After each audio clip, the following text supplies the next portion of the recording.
Good evening, race fans, and welcome to HBR23. Tonight, we are going to have a single lap of Greater London Loop. I'm joined tonight by Jake Winter-Sanderson, Ed Finney, and our man on the course will be Gordon Sloan. Tonight, as I said, we'll have a single lap of Greater London Loop, which will mean we take off the pens, go under the PRL banner. We will do everyone's favourite lead-in up to the centre of London, and then we'll do a anti-clockwise, almost full lap around the outskirts of London before turning right over the bridge towards Box Hill. So we'll go into the underground, out of the underground, up Box Hill, and then down on the other side, into the underground again, up the escalator. Then we will go over the bridge, and then we'll reach the finish, which will be a bang on 22 kilometres. And there is a total elevation of, I did have it written down, total elevation of 221 metres. So we are going to have a flat and a hilly race. Jake, is this good for everyone? Definitely not good for everybody. I'd be very interested to see how this one ends. Usually when we have a big climb like this, it's at the end and all the sort of decisions are made on that climb for the end game. This one, we've got quite a substantial descent at about 16.5 kilometres. So that's about 6K after the climb, including the descent. So we might see people come back together for a bunch finish, which you wouldn't necessarily expect on a stage like this. So very, very interesting. We've got 3 seconds to the kickoff now. So things are taking off as I speak. We're out of the pen. No surprise to see the man I'm following, Chris Shelton, first out of the gate, joined by our very own Gordon Sandbagger Sloan, Max Szymanski, Scott Plank, amongst others. Chris is absolutely flying off the front, so I'm going to pass you over now to Ed Finney to give us an update on who he's following. Right, we have Michael Considine coming up from behind. He's probably about 15 riders back, but he's pushing strong 6 watts a kilogram.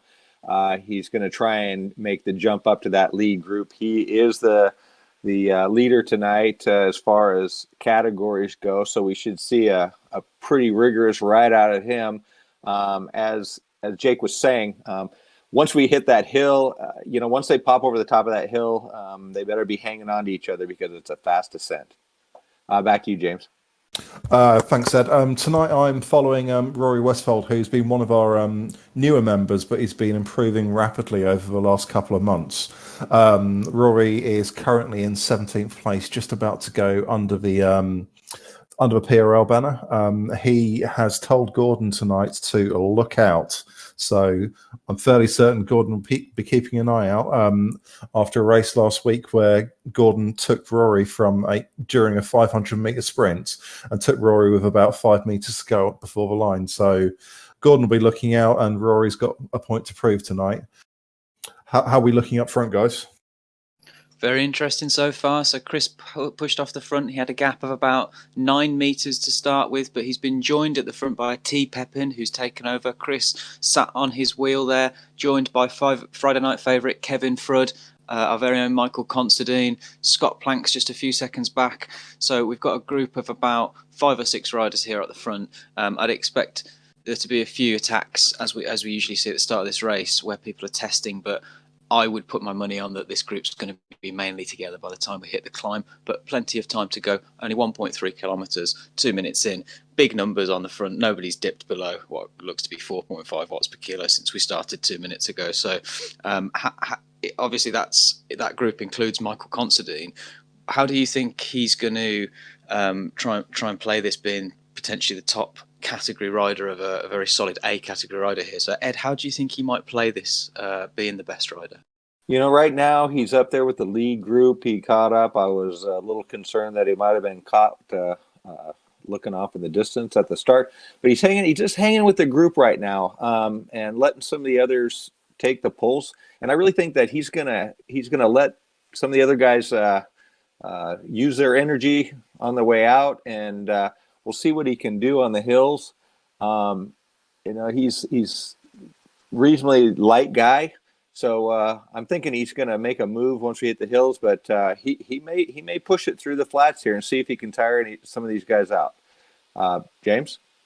Yeah, so Rory had a big push early on to try and stay with one of the front groups. It looks like he's realised that he wasn't able to hang on the back, and he's just waiting for the group to catch him up. And it's actually that group with the sandbagging expert Gordon Sloan, who we will just quickly switch to. Gordon, can you see Rory? Yeah, we've literally just got his wheel, so I expect he'll jump onto our group here. I think we're probably the third, maybe fourth group on the road. So just settling in, waiting for this kick up on the lead-in. That might stretch us out a wee bit more, possibly drop one or two more riders, but key thing will be stick with a group up that hill, because there's a long flat section after that till we hit Box Hill. I see you're celebrating bikes and beer tonight. Is that a sign of what you've been doing this evening? It's not, unfortunately, so no excuses for that. Maybe later on then. Quickly switch over to Ed for the front of the pack. Right. So Michael staying with the group here. We've got Scott Plank and T. Pepin. It looks like Chris Shelton has gone up the front, pushing hard. He's probably 5 seconds out. And it doesn't look like the group is trying real hard to catch up to him, but I imagine we got a pretty good little peloton here of 6-8 guys, and if things work out the way they usually do, that group will overtake him eventually. But as I say, they're pushing 3, 5 to 4, with Chris out there pushing 4 to 4.5. So Chris he's stretching it out. It's 6 seconds up. Jake, are you there? Yeah, so just been watching that attack from Chris. Very, very solid attack. He sort of put the watts in, as Ed correctly said there. Nobody seemed particularly concerned with chasing him. He's now grown that to 6 seconds, over 50 meters. It's just dipped below that again now. So this is the first time that gap has started to decrease. And as we've hit that incline of 5%, Chris's gap now decreases to 4 seconds at only 38 meters. So potentially Ed's called that exactly right there, that group was just sort of letting Chris dangle off the front there with the intention of sort of wearing himself out, and they'll reel him in bit by bit now as we hit the climb. But stabilized a little bit, 35 seconds with a D point, and everybody else seems to have dipped back down to 45. So it looks like there's one rider off the front of Michael's little group there. They're all pushing massive numbers on that incline, 5.8, 6.5, those sorts of numbers. Michael Constantine doing 7.8 there. So people pushing lots of big watts, but Chris remains off the front with that 3 second gap. I would anticipate if anybody's going to sort of push up to catch him, it's going to be D Poynton. Kevin Flood there looks like he's working very, very hard to also sort of assist Poynton and try and close that gap along with Michael Considine. Scott Plank there, ex-Herd alumni, now racing for Cryogen, been distanced there, unfortunately. He's got a gap of about 3 seconds, so he's fallen off the back of that group with the Herd riders just ahead of him. So yes, going to pass back over to you, James, for an update on how Rory's battle with Gordon's progressing. Yeah, it's not looking too bad. I mean, Gordon and Rory have both lost that group they're in, and it's hard to determine whether or not Gordon is merely playing with Rory or whether or not they I mean, both of them have just joined each other on the little 5% ramp at the end of everyone's favourite lead-in just before we head on to the main straight. But Gordon and Rory are within centimeters of each other. I think Rory could probably latch on for a feel if he really wanted to, but they are definitely together, and they're just starting the Greater London lap. And one thing I was going to say is Chris Shelton loves to attack.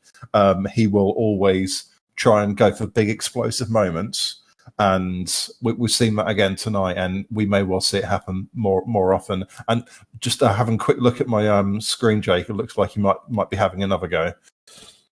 Yeah, so that gap's now opened up to 5 seconds again, about 50 meters, just on the incline again. So Chris is very, as you said, he's very explosive with his attacks. He likes to light up the race, cause as many fireworks as he can, but he's not going to attack just for the sake of attacking. He'll time them to perfection. So he's usually attacking on the inclines where he knows people are feeling the pain, just to sort of maximize the effect of it. Very, very clever. That gap's opened up to 7 seconds now, and as anybody will tell you that's ridden Descent on Zwift, to increase a gap of a second or two over a big peloton that's pushing massive watts on a descent of minus 3% is quite an achievement in itself. So Chris is remaining steady here. He doesn't look in too much difficulty. I sense that the group behind him is starting to feel a sense of urgency and trying to increase the watts to catch him. They're starting to think that maybe he won't tire himself out as we approach the 8-minute mark now, 6 kilometers in. So we've got about another 6 kilometers before we hit the climb. So it'd be very, very interesting to see what state this race is in by the time we get there. But currently now, as we're on the underpass, the gap is going to 20 meters as I pass you over to Ed. Right. So Michael and company, there's about 7 in this group here. They're starting to catch up to Chris pretty quick here. I think they've just closed the gap. T. Pepin went flying by at about 9 watts a kilogram and then fell off the grid. So I don't know if he had technical issues, but he is gone. So now the group is a group of 8, including Chris Shelton, Kevin Frone, M. Pencil, Shemansky's in there. So these guys are all pushing in the high 3 watt per kilogram range. And now it's just going to be a trudge until we decide to see who else is going to make a run at the hill. James? Yeah, so we've got quite a big group now. Gordon and Rory have been joined by a few others, including John Richardson from Herd, Brian Sultana, Lisa Jones is in there as well. So it's a good group of familiar names. They're just on the top side of the course now. They'll be looking forward to a nice little bit of descent before too long. So we're just over 5.5 kilometers. A paltry 40 meters climbed out of the 221 they'll do in total, but they are going along quite nicely and grouping up well. Gordon, were you playing with Rory, or were you just being easy? Yes and no, a wee bit. I got dropped from the group on the incline up into London. I was never getting back on, so I did ease off a wee bit. Rory caught me, and then in this group behind, we're always closing, so I didn't think it was a wise move to try and stay away with Rory, so we're all grouped up now, about 7 riders. I expect it'll stay like that till we hit Box Hill. And I'll probably try and push a wee bit up Box Hill, and then I quite like an attack over the leg snapper over the top. So if I'm feeling good, that's what to look out for. Good luck. Good start so far. Quickly switch out back to Jake for a quick progress report on Mr. Shelton. So, as predicted by yourself, James, Chris Shelton let the group get back together and has then attacked again off the front. So he made a gap of about 20 metres. It's now dipped to 10 metres. I suspect that he's not going to let anybody get to the finish line or even the start of the hill with a HR that's anything below zone 5 in the red. I think that that's by design. Chris knows that he can suffer better than most people can suffer, and if everybody's suffering, that suits him. It doesn't suit him when he's able to sort of get with a peloton to the finish line and sort of fight it out in a sprint. So I suspect that you will continue to see this sort of behaviour. It's a war of attrition. I think that potentially people like Michael Considine here are playing the clever game and the long game and just sort of doing what needs to be done to sit there and saving what they can for the climb and possibly the descent. So Max Szymanski's in the mix as well, Scott Plank, Dee Poynton. We've got some big names here. Very interesting to see. I note that about 40 seconds back, pushing 4 watts per kilo is a F Cancellara. So Fabian Cancellara there, ex Tour de France pro, dropped by Chris Shelton and the other Herd riders. So obviously the Herd is the place to be if you want to improve yourself as a racing rider. Ed, how are you? Does that tally with what you've seen with Michael? Do you think he's playing the? I think Michael's playing that long game. He's going to stay with this group and conserve energy as much as he can. He's probably happy with Chris making a jump and fading back into the group to rest. And he's maybe a little bit opposite of Chris's strategy, whereas I think Chris is trying to get everybody to push a little harder than they feel comfortable, whereas Michael's going to hang with the group here, maybe do a little bit of pulling, relax a little bit until the time is right for him to make a move. But any of these 7 or 8 riders could take this thing. They're all very strong up here in the front, and so it's going to be interesting heading up the hill and how they top that, and also how the finish is going to come through. And James? Michael was saying just before the race, this is actually his first race in a month, so he's expecting to be a bit rusty, but he could well have been playing the whole negative propaganda game. who knows? But back here with Rory and Gordon, we're still with a nice group of 7 or so. Still the same names. Just coming up to 8 kilometres out of our 22 tonight. And it's pretty much as you were. Quick flick over to Gordon. How are you feeling? Yeah, I'm not feeling too bad at the moment. This group has calmed down a wee bit from the start, so just trying to get a bit of rest in the draft, waiting for the hill to come. To expect the stronger riders will try and push the pace on that hill, drop a few of us, so just trying to conserve a bit of energy for that. Yeah, no doubt. Good luck. Jake, any developments up front? No, so we've hit a quiet before the storm as we approach 10 kilometres now. Just I get the impression that everybody's trying to get a little bit of recovery before the climb, which is exactly what I've been doing at this point, trying to sit on. So the pace is sipped a little bit out of the group on the front now. We're not doing too much more than about 3.6, 3.7. Everybody's sort of trying to rotate off the front when it comes around to them.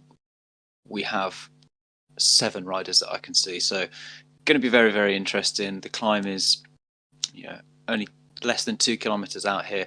I'm going to make some bold predictions. I think that we're going to see Kevin Flood attack, and when we get to the climb, try and make a push off the front. I think we'll also see something similar from Michael Considine. How far up that 4 kilometre climb, I'm not sure. I expect it'll take 7-8 minutes, something around that sort of mark. I would expect also to see, as is customary on these Friday night races, that Max Szymanski's going to do really well but get distance towards the top of the climb and then put in some sort of Herculean subhuman effort to get back on the descent and flat as he usually does, which blows my mind every time. We've just, as a speaking here, we've had a gap. Pencil from RCC is tacked off the front. He's got a 2-second gap. None other than galloping Chris Shelton himself takes it upon himself to close that gap as he sprints at upwards of 9-10 watts per kilo for 5 seconds, what it looked like to close that gap.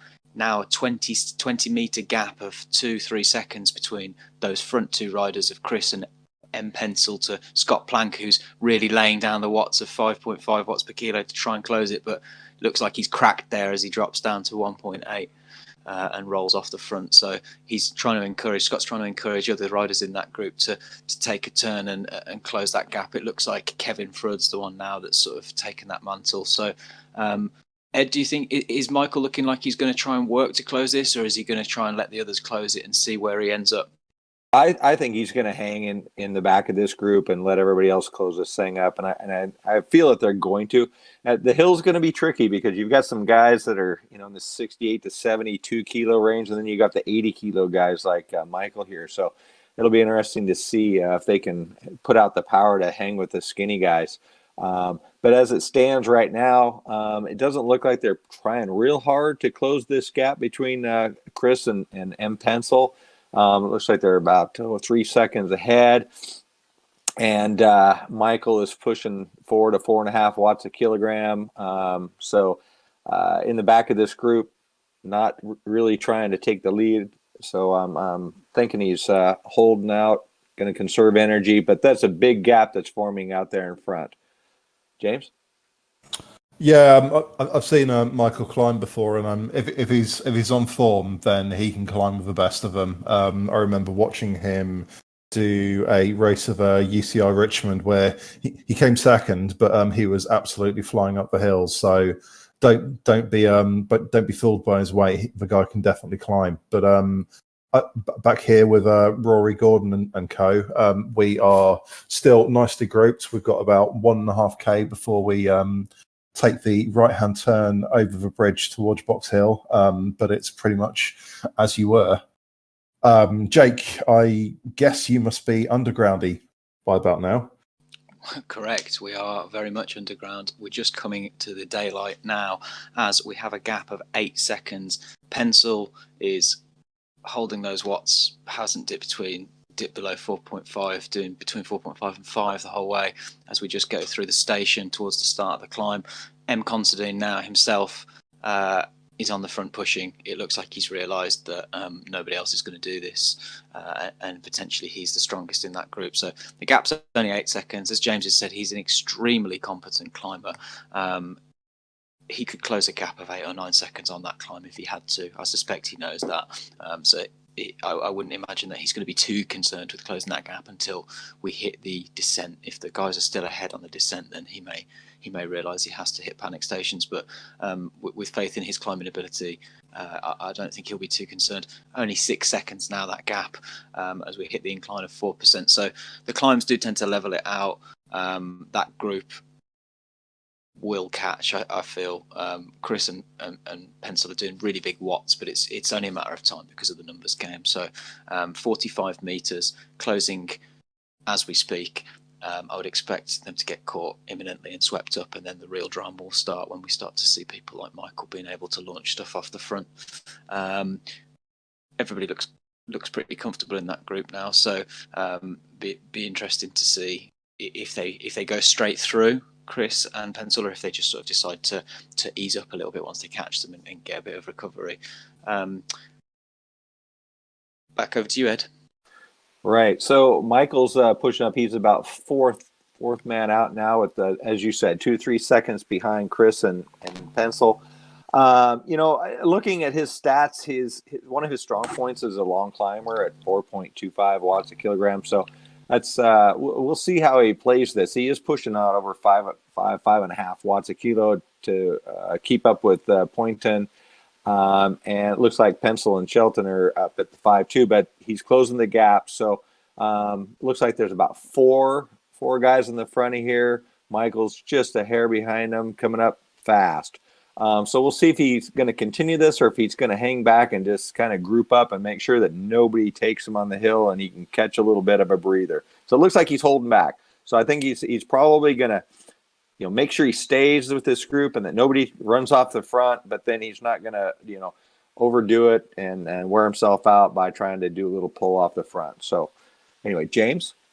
Yeah, we're just into the underground now. So shortly be starting the climb up to Box Hill. And I'm sure Rory won't mind me saying that, speaking personally as a 90 plus kilo rider, we don't like hills very much, and I know Rory's going to do everything he possibly can to try and stay with the group, but this could be a tall order. But we are just coming to the end of the underground now before we hang a right and then a left, take the roundabout, and then swing right up Box Hill. It's all about to kick off in this little group. I can feel it. But what's going on up front, Jake? So we're halfway up the climb now, near enough. We're at 14.1k. 116 meters ascent, so basically the exact halfway point. We've got Chris Shelton, Michael Considine, D Point, Pencil. We've whittled this group down to 4. It's the 4 strongest that remain. I can only see it being one of these 4 that's going to take the victory. Scott Plank 10 seconds back, with people like Max Szymanski and Kevin Flood also distance. You know the quality and the strength of those riders. That tells you everything about how fast this pace has been at the front and how brutal this climb is with these riders. Michael Considine has now decided to launch the hammer. He's putting it down. He's not sprinting, but he's slowly ramped those watts up. It looks like only Chris Shelton is able to go with him. D Point and Pencil hanging on by the skin of their teeth as we hit 3 and 4 meters gap between them and Chris Shelton, who is also just hanging on Michael's wheel there as Michael pushes over 5 watts per kilo. Chris doing his best to hang in there and hopefully try and recover some heart rate back as we're on this 5% gradient.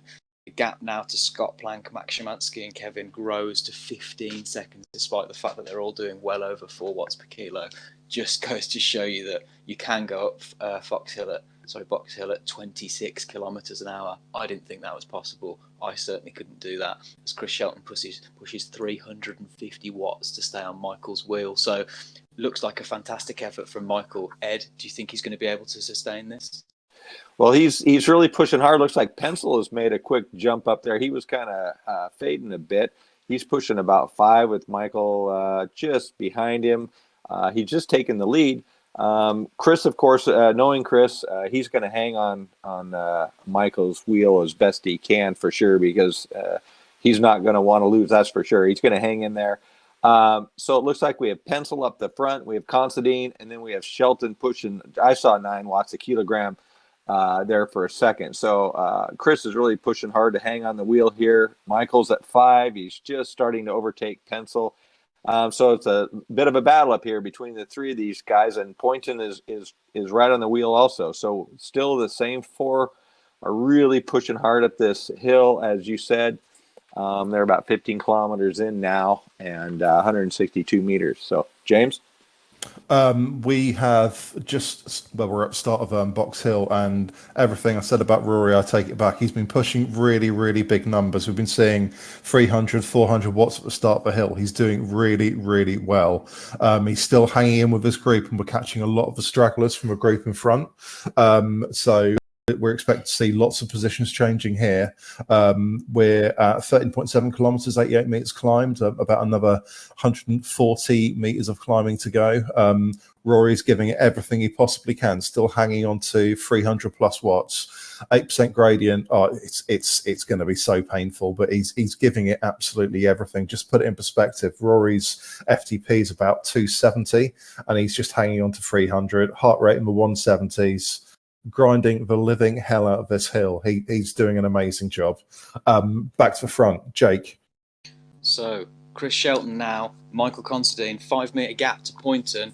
Pencil's dropped off to 15 metres. Poynton just about gets back on. When Ed was talking then, Chris did a massive sprint to get back on of 9 watts per kilo, I think Ed said, which looks about right. I thought that was going to take everything out of him, but Chris continues to just sit there and grind.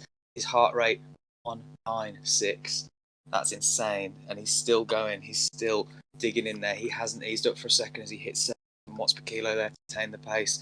15 metre gap still maintains the pencil. The gap of to the subgroup of 4, including Scott Plank, Matt Szymanski, and Kevin Flood, grows to 28 seconds. Despite the fact, again, I can see them all nearly 5-6 watts per kilo as we hit 15.7k, 194 meters. So very near the top of this climb now. Is this going to be enough of a gap, this 30-second gap, to sustain these 4 riders ahead of behind them? It'll be interesting to find out. I think they're going to have to push. It's not going to be a case of coast, get your legs back and your heart rate down. We may well see this be fast, frantic, furious until the very finish as Chris Shelton sticks in there. M. Pencil is on the front.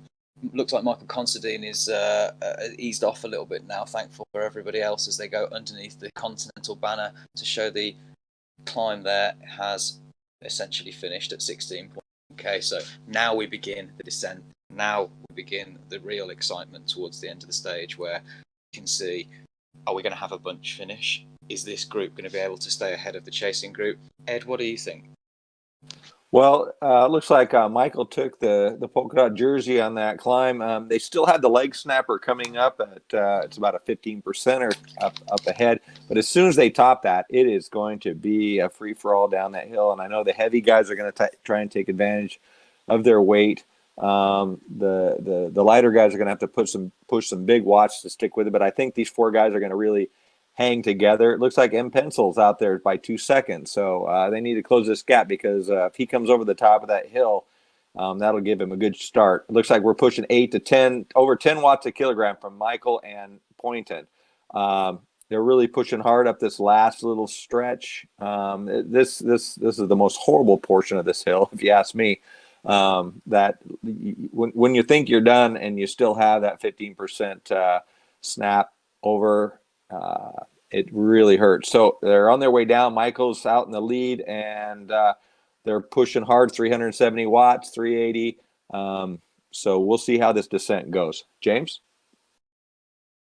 So we are just coming up to the last switchback of Box Hill before we do the longer straight onto the little horseshoe before the banner. Rory and Gordon are pretty much hanging together with like a couple of second gap. Rory he's not pushing up 300s. He's still trying to hang on over 250. He's obviously a little bit fatigued now. It's a fair old slog up that hill, but he's still doing a great job hanging with Gordon. Plenty of other people all around, gaps everywhere. The field's an absolute mess. Everyone's hurting. Still 5% hill, just coming up to the last hairpin now. And then, like I say, it'll be that long slog up the last straight before we come to the little horseshoe before the banner. What's going on the descent, Jake? So very interesting. When we just had it talking towards the top of the leg snapper, and we saw that crazy sprint of Chris, Pencil, and Poynton doing over 10 watts per kilo each there to get to the top of the climb. Michael, not Pencil. Pencil was 2 seconds ahead of them. He's now 30 seconds back. Just goes to show how quickly it can all change, especially when you've got three riders who are able to save a little something for the steepest portion of the climb. So Pencil, as soon as he got overtaken, they're cracked and has just been doing 0 watts per kilo, trying to regain some energy on the descent as best as he can. But I sense it's all over for him now. He definitely cracked at that point and was soundly beaten by those three. So it looks to me like we've got a 3-horse race as we hit 19.2k, 208 meters of ascent. So only 14 meters of ascent now, which I think is the escalator, if I'm correct, coming out of here, which may also provide another firework or two before we hit the flat, before we get to the finish line. Which, James, remind me how I've got. Is it 22k? Yeah, it's 22 flat. Very interesting. So we've got literally 2 kilometers, just over 2 kilometers to go. 3-horse race. Everybody's eased off a little bit here, and then they're not doing the watts that they were sort of doing on the climb or even on the flat before that. I suspect that this is the calm before the storm. Any predictions, Ed? How do you see this working out? Yeah, so they've got that last steep incline for the escalator, and it looks like, as you said, I think they're trying to conserve a little bit. There were some super tucks coming down the hill, and then they'd kick it into 7 to try and stay in that super tuck. But it is the 3 of these. It looks like you said Pencil got caught coming over the top of that last pitch, a little bit behind. He has made up quite a bit of time. He's 8 seconds back and still pushing hard. He may be able to catch it, but I think as soon as they top this escalator, they're out of there. My guess is going to be Chris and Michael really hanging it in there, but Poynton has been pushing and doing really well. So, like you said, 3-horse race here, and it's going to be exciting at the end. James? Just very quickly before we swap back to you two at the end, Rory's been distanced by Gordon by about 7 seconds, but we do still have the descent, and Rory will have a bit of an advantage coming down, but he ideally wants to be with someone for a bit of draft just to give him a little bit extra on the descent. But we can see the final turn onto the horseshoe before we go under the banner, so he's not got far to go. He's hanging in like an absolute trooper. Got a few friends around us. Obviously, we've got Gordon 7-8 seconds in front. Tom Chu is also 7 seconds in front. Ole is just 4 seconds behind. Kyle and Lisa are about 25-30 seconds up front. So not that much in it between a bunch of the herd riders, and Rory's very nearly there. We will switch to the final kilometre with Jake. We hit the final K now. 1.1k to go. I would, if I was Chris, if you can hear me, Chris, we've spoken about your best skill set before, and your 1 minute power is absolutely ridiculous. 8.3 watts per kilo, very, very similar to mine, and we've spoken about this before. You should use that in advance. He's going to have to make a play for it early, if I'm being honest, because anybody could win this three-man sprint. And Chris has spoken about not liking to leave it to those sprints. He likes to try and attack early. So if this is any indication, we may see him try and launch this before we hit that final 200 meters. As we hit about 700 meters to go, everybody sitting on here, Chris slowly ramps the speed up a bit. Would you believe it? We're joined by M. Pencil, who's closed that gap. Chris launches off the front now with 600 meters to go. Considine goes with him. 14.4 watts per kilo for Considine. Chris tails off a little bit as he's overtaken by Poynton, doing 9 watts per kilo. It evens out a little bit now. Pencil comes around Chris. These guys are just hitting the line as Michael Considine takes it on the line. Wow, what a close finish. Poynton, Considine ran each other all the way there, doing orange numbers from about 500 meters out. that wasn't a sprint. That was an execution. That was absolutely brutal. Well done to Chris. He did what he had to do there. He went early. He took the gamble. He got very, very unlucky that he was surrounded by people that could do 14.4 watts per kilo, 500 meters out and sustain it to the line. There's nothing you can do about that when you're surrounded by people of that ability. So fantastic work to Michael Considine. He played that very, very well. Played it more conservatively than Chris. Maybe that gave him a few extra watts at the end. But what I do know is we wouldn't have had anywhere near as entertaining a race without Chris lighting that up. It's like the Tour de France when you see the breakaways. It's always more exciting when you have that drama. And you have to be super talented and super skillful to be able to do that. Chris is very, very, very good at what he does. Ed, fantastic finish from Michael. Yes, it was. I was actually kind of surprised because Michael's 1 minute isn't as good as Chris's. I thought there would be a little more showing, but as you indicated, I think maybe Chris used up too much energy out there trying to push it in the flats at the beginning, and Michael kind of just hung with the group and conserved his energy, wait until the last minute, and really he played that very, very well. So it looks like Michael came in first with Chris right behind him, and then Poynton. I don't see Pencil in Zwift Power, so he's not gonna place in this one. Even though, as far as the race went, absolutely remarkable race for him and Poynton with his closing of the gap at the end there. Very impressive, very impressive. Good race, James. Yeah, so Rory's through the banner now. He's in a bit of a no man's land with Ole, who's overtaken him. He's 10 seconds in front of Rory. There's Eolson about 4 seconds behind. I think Rory's had a little bit of a breather. He's started putting out fairly decent numbers, although they're a little bit sporadic. We're just hitting the ramp before the downhill, and I'm sure Rory's heart's sinking at this very moment, but he'll be so happy once he's cleared it.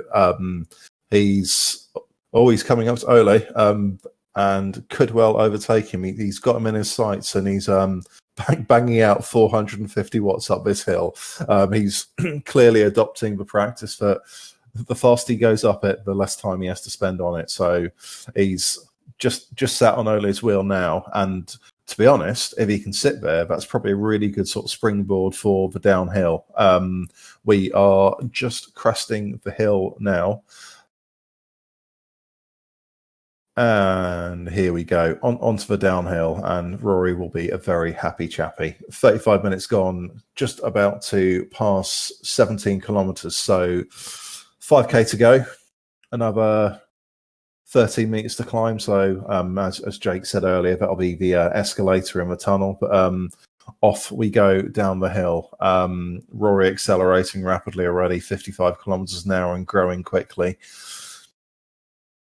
Right. I've got Lisa Jones out a little bit in front of Rory. She's heading down the hill. She's at 18.4 kilometers, pushing hard, over 200 watts a kilogram for her. Really trying to make some time.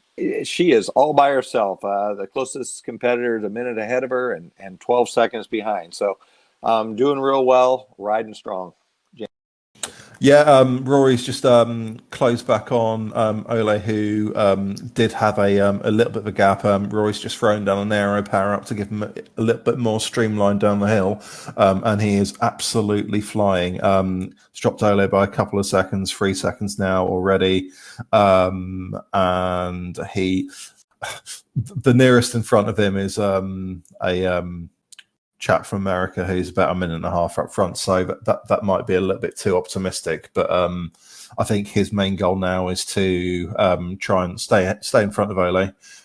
So we just got the descent, then the escalator, and then the relatively flat section with sort of like 2 or 3% gradients up to the banner, but it's not far to go now. Rory's just gone for the aero tuck. He's flying along at 85 kilometers an hour, 18.5, 18.7 kilometers gone now, so only 3 and a bit to go. Final stages of descent now. Right, and we've got Gordon's in the tunnel right now, just heading up towards the escalator. Kind of lost sight of him on my screen. But Gordon, what do you think? Yeah, I did quite well. I managed to push up over the leg snap at the top and catch a couple of people. And then distance, I think it's T2 on the downhill. And I've just managed to catch up with it's John Richardson and Lisa Jones. So we are all neck and neck. I'll probably try to put a bit of a tap on the escalator. And then manage to hang with me, just wait for the sprint finish.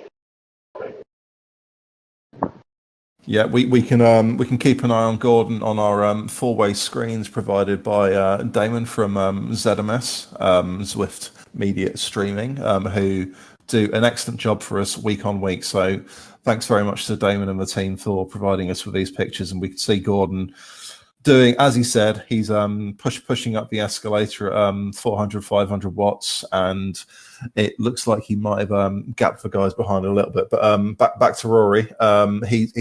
He's used the downhill very effectively, and he has now a 20-second lead on Ole as we just come towards the escalator. So it'll be one last kick for Rory, and then he'll be onto the bridge and then past the pens towards the banner. So not far to go now at all. Just gone over 20 kilometers, 2K to go. I reckon he'll be home and dry in about 4 minutes time. So not too long to go now, Rory. You can do it. How's Lisa doing? Lisa's fallen back off of Gordon by about 13 seconds. John Richardson's about 7 seconds behind Gordon. Gordon's out there all by himself. He's got about a click and a half to go. Lisa's still pushing hard. She's in a little with one other person there, but she's feeling the pain, I think, as well as many of the other ones here. But it looks like Gordon is riding this thing out really well. So I anticipate Gordon finishing on his own. But you know what? T2 is right on his rear, pulling in. He's 3 seconds back, but he's making up time. So let's see if Gordon notices and kicks it up a notch. James? Yeah, I've been catching on my wheel. Just checking his sprint at the minute, so I'm not too bothered if the sprint's as it is in thrift power, so I think he's going to catch me. I'm not quite going to go full out yet. I'll wait for the last few hundred meters. Damon's just switched the screens for us so we can see Ole and Lisa and see how they're doing as well. Rory, he's got his 20-second lead over Ole, so I think that looks fairly safe. Just coming over the bridge now before we go past the pens, and we're just down to the last kilometre and a half. Right, Lisa's got about less than a kilometre to go. She's right behind A. Cobran. He's pulling away a little bit, so I'm anticipating she's going to kick it in a little bit and try and stay in that draft and see if she can make a move at the end of this. She's just starting to come up around the corner. She should be able to see the banner shortly. There's a good old ding-dong between Gordon and Thomas Chu now. Just looking at the pictures, I think we're coming around the last bend before... Yeah, we've got 150 metres to go. I'm on going. Go on, Gordon. One last push. Oh, I can see Gordon putting down the big numbers. Surely he's got it 9 watts kilogram. Way to go, Gordon. Good job, Gordon. Great finish. Lisa's coming up on the finish here. She's pushing hard. Let's see. She's all by herself, so she's just pushing through. She's done. Great job for Lisa finishing up that race. Good finish. Rory's down to his last 700 meters. No danger anywhere. E. Olsen appears to have overtaken Ole with a sort of 3-second gap. So Rory's not getting caught. He's looking pretty safe here, and he's throwing down some big numbers for a bit of fun, I think. Last 500 meters, he doesn't want to just coast to the line. He's still giving us a little burst of speed. And we can see the banner now, last few seconds of a race. Yeah, we've got Ola about 1.5 kilometers out. This pretty much cruising along at 2.5 watts kilogram. He's 5 seconds behind E. Olsen. He's 39 seconds behind Deca behind him, so he doesn't have anybody that he's really fighting against. It doesn't look like he's trying to make any moves on Olson, though he is pushing 5 watts a kilogram. So here he goes. Ola's making his move for the final stretch of the race, and he's coming up on the banner, and he's through. And with that, I think we'll end this week's broadcast. As always, thanks very much to my co-commentators, Ed Finney, Jake Sanderson, and Gordon on the course. All the races we followed tonight, and anyone that's entered this event, and everyone for watching. Thank you very much. Good night.